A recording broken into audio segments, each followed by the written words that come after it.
ஹாய்ங்க. இன்றைக்கி மத்தியானத்துக்கு வந்து சூப்பரான மிளகு தக்காளி கீரை சாறு தாங்க செய்ய போகிறோம். வாங்க எப்படி செய்யலான்னு பார்க்கலாம். அதுக்கு வந்து மிளகு தக்காளியை வந்து நல்லா அந்த கீரையை எடுத்து நல்லா ஆஞ்சு வச்சுருக்கேன். நெக்ஸ்ட்டு வந்து சின்ன வெங்காயம் ஒரு கை, கொஞ்சம் பூண்டு, அப்புறம் தேங்காய், ஃப்ரெஷ்ஷான தேங்காய், தக்காளி 2 தக்காளி, மிளகு தக்காளி கீரையை நல்லா வந்து ஆஞ்சிட்டு நல்லா கழுவி எடுத்து ரெடி பண்ணி வச்சுட்டேங்க.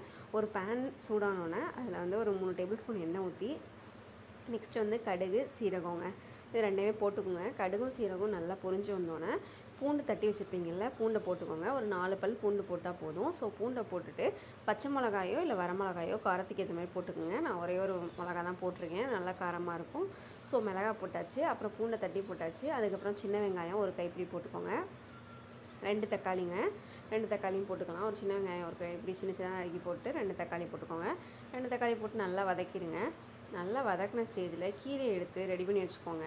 கீரையை நல்லா கழுவிட்டு நல்லா குட்டி குட்டியாக ஆஞ்சிட்டு, நீங்கள் நாளே எடுத்துகிட்டு வந்து நீங்கள் ஆஞ்சு வச்சிட்டிங்கன்னா உங்களுக்கு ஈஸியாக இருக்கும். ஸோ ஆஞ்சிட்டு கழுவிட்டு இந்த கீரையை கொஞ்சம் கொஞ்சமாக போட்டுக்கோங்க. கீரை வேகிறதுக்கு ஒரு 5 to 10 மினிட்ஸ் தான் ஆகும். அதில் நல்லா குக் ஆகிரும் கீரை. இந்த கீரை வந்து ரொம்ப நல்லதுங்க. ஸோ வந்து வாய்ப்புண்ணு, அல்சர் நம்ம டேப்லெட்லாம் சாப்பிட்றோம்ல, ஸோ அதை தவிர்க்கலாங்க இந்த கீரையை சாப்பிட்டோம்னா.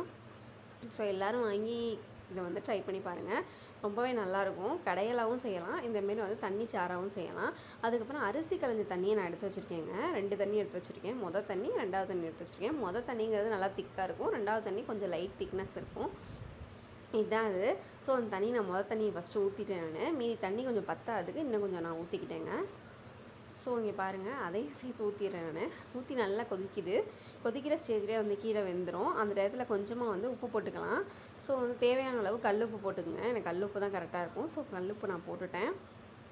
கல்லுப்பு போட்டதுக்கப்புறம் கொஞ்சமாக தேங்காய்ங்க, ஒரு அரை மூடி தேங்காய் எடுத்து நல்லா கீறிட்டு நல்லா துருவிட்டு தேங்காய் பால் எடுத்து வச்சுக்கோங்க. தேங்காய் பால் எடுத்து வச்சுட்டு அந்த தேங்காய் பாலை அதில் ஊற்றிட வேண்டியதாங்க.